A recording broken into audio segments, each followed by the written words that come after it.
本田宗一郎です。今日はよくある質問をぶった切ろう。10年前に戻れるなら何をしますかってやつだ。結論から言う。そんなもん戻れないんだから考えてる時間がもったいない。以上。で、終わったら動画が一部で終わっちまうから、もう少し本音を話そうか。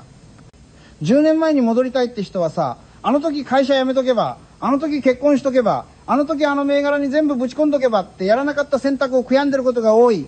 これ、心理学では立派な名前までついてる。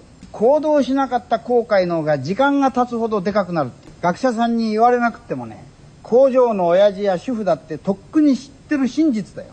じゃあどう生きりゃ後悔しないか。30代、40代、50代。お前さんたちに人生の先輩として5つ本音を言う。1つ目、過去は設計変更できない。今はできるだろ。設計図だって完成して溶接した後から線だけ書き換えても鉄は曲がらない。人生も同じ。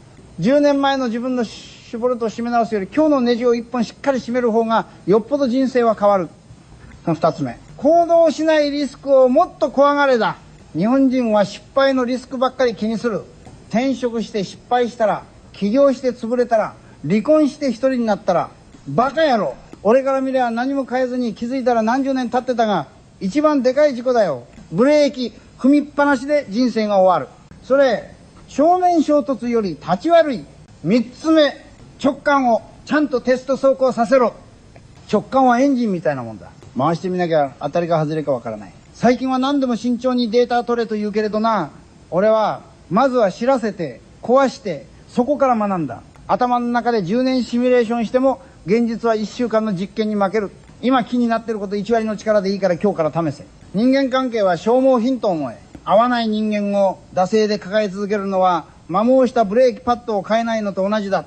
止まらないし事故るし、最後は全部高くつく。距離を置く勇気を持て。それでは慣れていく襟なら最初から本物じゃない。50代で一番後悔するのはあの人と決別する勇気がなかったってやつだと俺は思ってる。5つ目、未来の自分に言い訳できるかで決めろ。10年前を振り返ってぐちぐち言うのは簡単だよ。あの頃は景気が子供が小さくて親の介護が事情なんか誰だってある。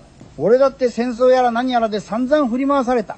それでもね、あの時の自分に向かってできる範囲ではやれるだけやったと言えるかどうか。後悔しない人生っていうのは成功するかどうかじゃない。あの状況でそれを選んだ自分を許せるかどうかだ。ここまで聞いて、でもなーってまだ言い訳を探しているあんたにさらにきついことを言おうか。10年前に戻りたいって言ってる時点で今も同じことをしている可能性が高い。仮に10年前に戻しても、どうせまた様子見してネットで情報を漁って他人の評価機にして何もせずに10年経つ。時間旅行の前に正確の OS アップデートをしないと意味がない。だから俺はね、10年前に戻れたら何するかと聞かれたらこう答える。いや戻らん。今やる。今からでも間に合うことを全部やるって。